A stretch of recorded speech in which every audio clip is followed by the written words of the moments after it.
სახელითა მამისათა და ძისათა და სულისაწმინდისათა მაღალ ყოვლადუსამდელოესო მეუფეო მაღალ ღირსო მამაო არჩილ ძვირფასო მამებო ძმებო და დებო გილოცავთ პეტრე პავლობის დღესასწაულს ძალიან სასიხარულო იყო დღეს თქვენთან ერთად წირვა ისეთი წესრიგი იყო ისეთი სულიერი განწყობა იყო ამაღლებული რომ ვარ ძალიან გახარებულები და მადლობლები და გაგახაროთ და დაგლოცოთ უფალმა.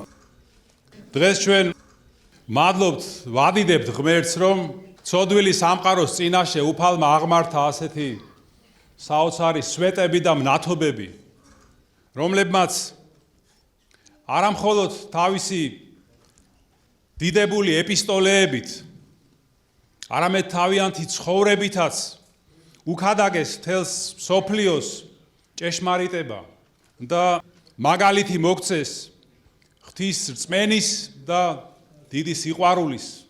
აი ისინი დღესაც აგრძელებენ ქადაგებას. აი წმინდა მოციქულმა პეტრემ მოგცა დიდი მაგალითი რწმენისა. როდესაც ნავიდან გადმოვიდა და ზღვაზე მოსიარულე უფალ იესო ქრისტესკენ გაემართა სვლით. და აი ჩვენც ასე უნდა მივდიოდეთ ქრისტესკენ. და არასდროს შეგვეპაროს ეჭვი რომ უფალი დაგვეხმარება ყველა განსაცდელში. ისევე როგორც პეტრე მოციქულს დაეხმარა, რომელმაც შემდეგ ჩაძირვა დაიწყო. პეტრე მოციქულმა გამოავლინა ასევე საოცარი სიმამაცე. როდესაც არ შეეშინდა და გეციმანეის ბაღში ღვთისმთავრის მონას მოუქნია მახვილი. თქვენ გახსოვთ, მე უფალმა განკურნა ის მონა. და აი, როდესაც ჩვენ თანდასწრებით შეურაცხყოფას აყენებენ უფალს, აგინებენ დედა ღვთისმშობელს, ჩვენ გაბედული სიტყვით, აი როგორც პეტრემ, გაბედული სიტყვით უნდა ვამხილოთ ესეთი ადამიანები. და რა თქმა უნდა, მოციქული პეტრესგან ჩვენ უნდა ვისწავლოთ საოცარი სინანულიც. ხო გახსოვთ ის მთელი სიცოცხლე ინანიებდა თავის მძიმე ცოდვას, უფალ იესო ქრისტეს სამგზის უარყოფას. დღეს შეუძლებელია ყველაფერზე საუბარი ამ დიდებული მოციქულების ღვაწლზე, დამსახურებაზე.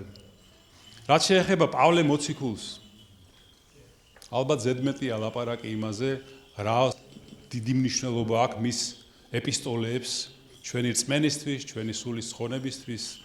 და ალბათ დღეს საკმარისია ისიც კი ვახსენოთ ძვირფასო მამა არჩილ, რომ როგორ ღრმად ესმოდა მას ქრისტიანული სიყვარულის მნიშვნელობა და სიღრმე ამისი.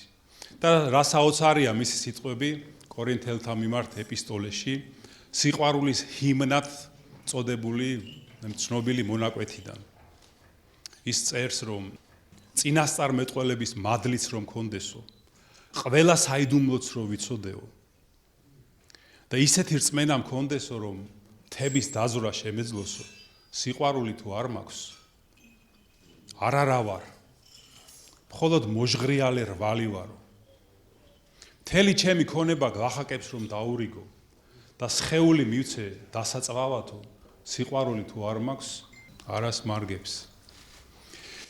და აი წმინდა პავლე მოციქული ამ სიყვარულზე მხოლოდ კი არ წერდა როგორც არავინ სხვა, არამედ ასევე ცხოვრობდა და იწვოდა აი ამ სიყვარულით, ქრისტეს სიყვარულით, როგორც სხვა არავინ. და იგი იმდენად შეძრა ქრისტეს ჯვარცმამ, რომ სხვა ყველაფერმა მისთვის ამ დედამიწაზე აზრი დაკარგა. და ის წერს ასეთ სიტყვებს, რომ ამიერიდან ჩემთვის ჯვარცმულია ეს ქვეყანა და ქვეყნისთვის კიდე მე ვარ ჯვარცმული. და ის იმდენად მოცული იყო ქრისტეს სიყვარულით, ისე გრძნობდა იესო ქრისტეს ჯვარცმას, მის ჭრილობებს, რომ ამბობს, რომ მე ჩემი სხეულით დამაქვსო ქრისტეს ჭრილობებიო. აი ჩვენ ძვირფასო ძმებო და დებო, როგორც პეტრე მოციქულს უნდა მივბაძოთ, ვეცადოთ და წმინდა პავლე მოციქულსაც უნდა მივბაძოთ, აი წმინდა ჯვრის აი ამ სიყვარულში და ასევე შევიგრძნოთ. ჯვარი უფლისა, და ვეცადოთ, რომ არც ერთი დღე ჩვენ ცხოვრებაში არ გადიოდეს ქრისტეს ჯვრის გახსენებისა, მისი მნიშვნელობის გააზრების შესახებ და პირჯვრის გადასახვის გარეშე. და არ დაგვავიწყდეს პავლე მოციქულის ცნობილი სიტყვები, რომ ჯვრის აღსრულება სიყვარულშია.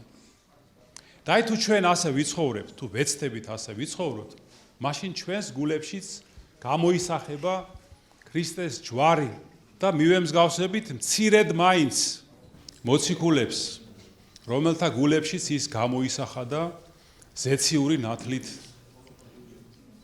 ანათებდა ჯვარი უფლისა ჩვენისა იესო ქრისტესი. კიდევ ერთხელ გილოცავთ დღევანდელ დღეს, კიდევ ერთხელ მადლობას მოგახსენებთ ამ დიდი სიხარულისთვის, ერთობლივი მსახურებისთვის. ღმერთმა დაგლოცოთ და გაგაძლიეროთ წმინდათა მოციქულთა თავთა პეტრეს და პავლეს ლოცვით. ღმერთმა აკურთხოს, გააძლიეროს, გაახაროს ეს წმინდა ტაძარი, ამ ტაძრის მამები, ამ ტაძრის წინამძღვარი დეკანოზი არჩილი, თქვენ ძვირფასო ძმებო და დებო და ღმერთმა წმინდა თავთა მოციქულთა პეტრესა და პავლეს ლოცვით გაამთლიანოს და გადაარჩინოს სრულიად საქართველო. ამინ. ჩვენთან არის ღმერთი.